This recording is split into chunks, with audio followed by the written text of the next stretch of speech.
One of the major issues learners of English have is also one of the most basic and common functions of English, making questions and negative sentences.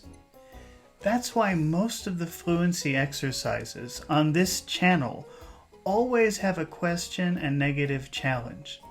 If you're watching this video because you find making questions in English confusing, it's really a good idea to do the fluency exercises on this channel to practice the information that you learn in this video. Practice makes perfect, as we say. It isn't enough to learn the rules. You have to practice it if you want to master it. Thankfully, there are many videos on this channel that can help you. What is the best way to ask a question in English? How you make a question in English depends on the verb. We have to divide the verbs into two columns. We have column A and column B. In column A, you can see the verb to be and all of its forms: was, were, is, are, am. We have modals. Modals are words like can, would, could, should.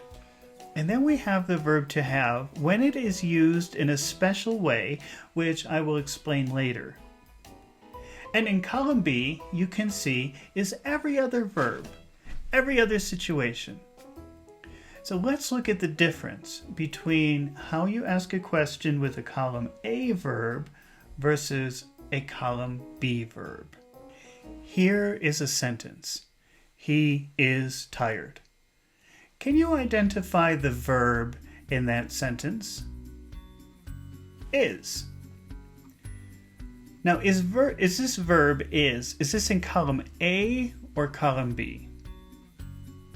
It's column A. It's the verb to be. Let's make a basic yes-no question with that sentence. He is tired. Is he tired? Is he tired? This is the basic foundation of most questions for a column A verb. This is the basic question form. Is he tired?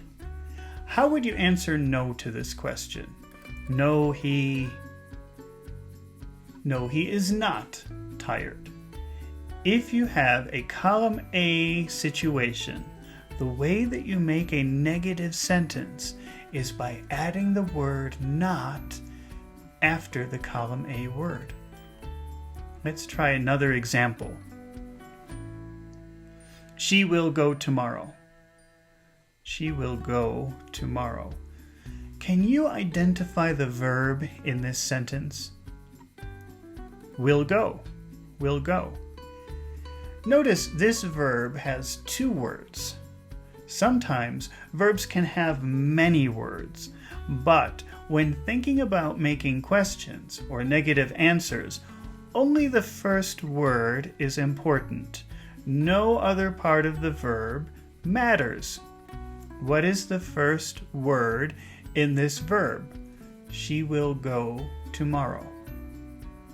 Will. Where is will? Is will in column A or column B? It's in column A. So in order to make a question, let's do the same thing that we did with he is tired. Let's place the column A word in front of the subject. She will go tomorrow. Will she go tomorrow? Will she go? Will she go? Will she go tomorrow? Now we have the basic question form. How would you answer no to this question? Will she go tomorrow? No, she will not go tomorrow. No, she will not go tomorrow. If you have a column A situation and you want to make a negative sentence, just place the word not after the column A word. Let's try another example. They like pizza.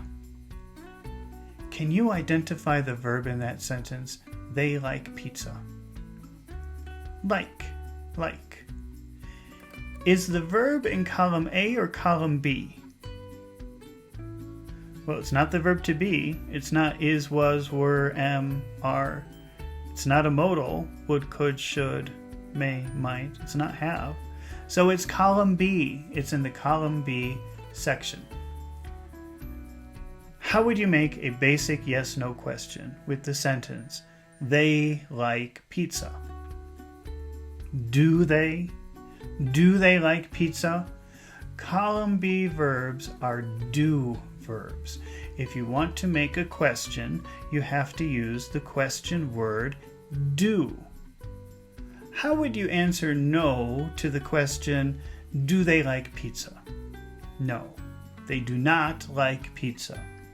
Because like is a column B verb, if you want to make a negative sentence, you have to use the negative phrase, do not. Let's try another example. He works on the weekend. What is the verb in that sentence? Work. Is work in column A or column B? It's in column B. How would you make a basic yes-no question with that sentence? Does he? Does he work on weekends? Does he work on weekends?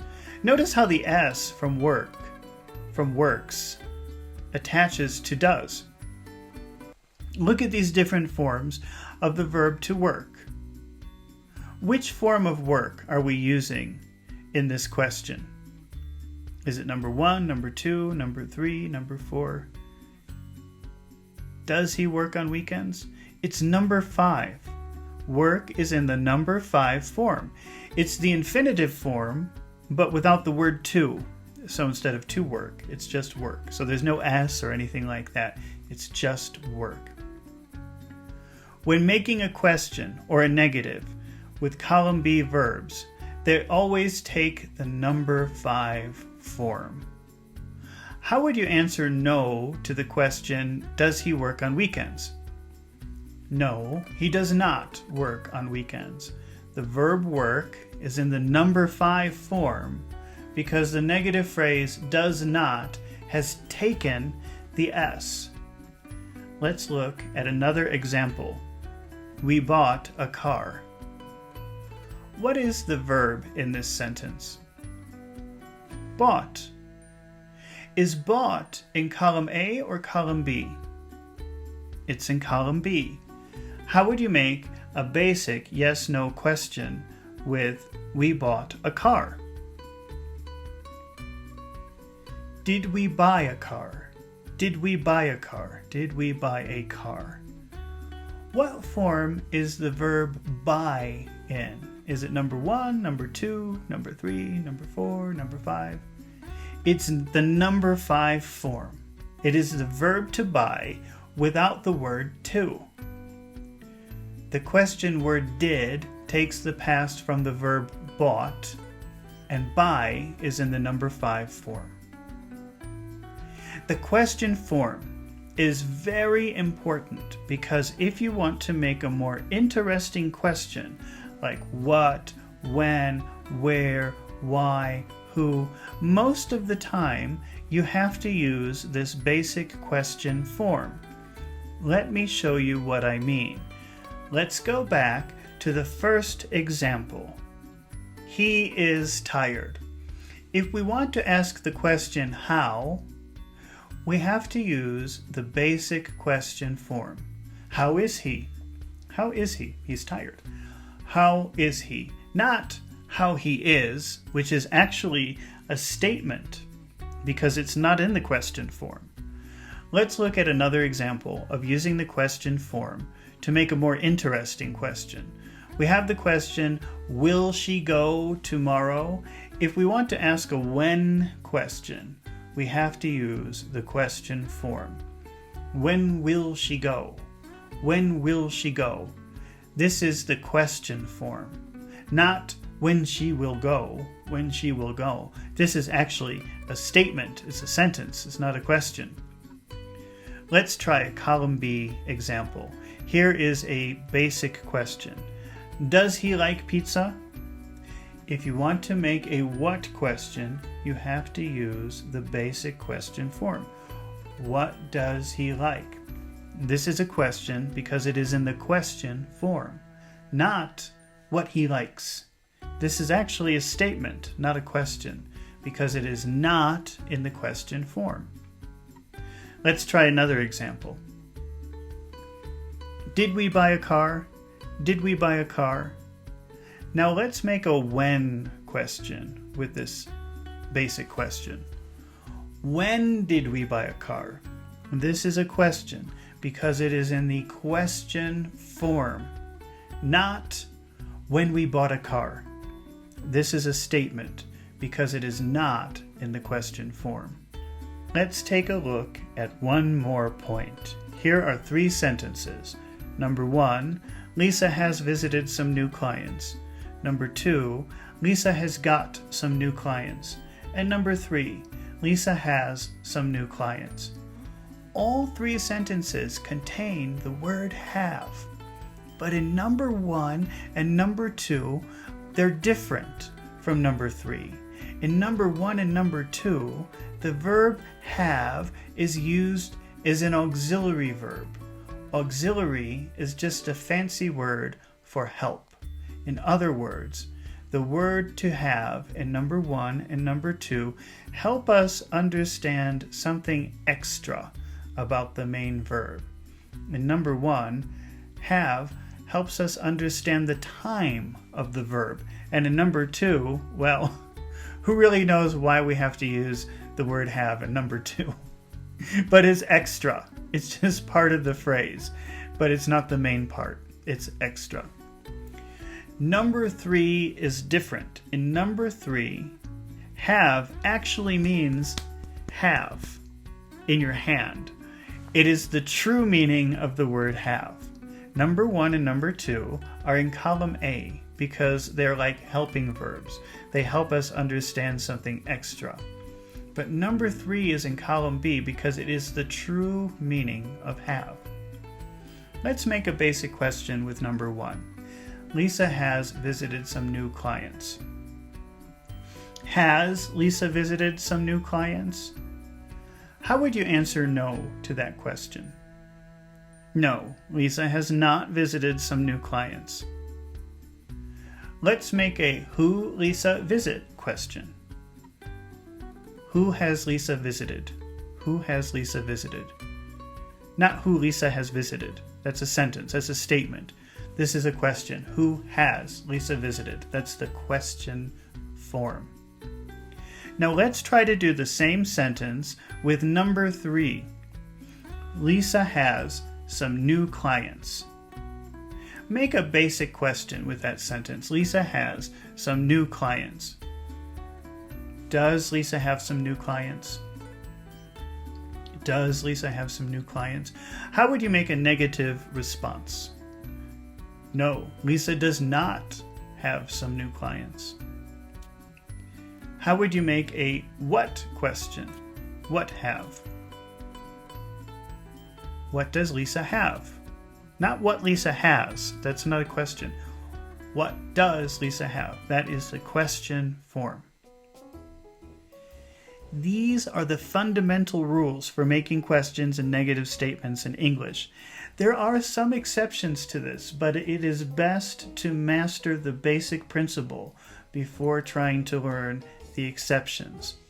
Now that you know the fundamental rules, it's important to practice them until they become natural to you.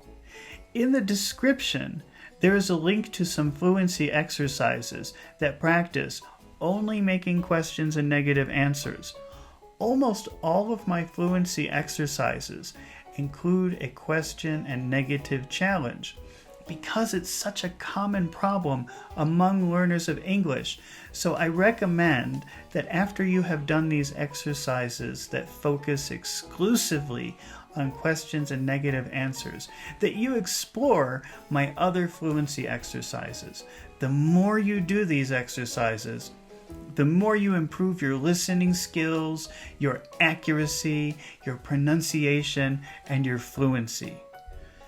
I can't wait to see you in the exercise section. I hope to see you there real soon.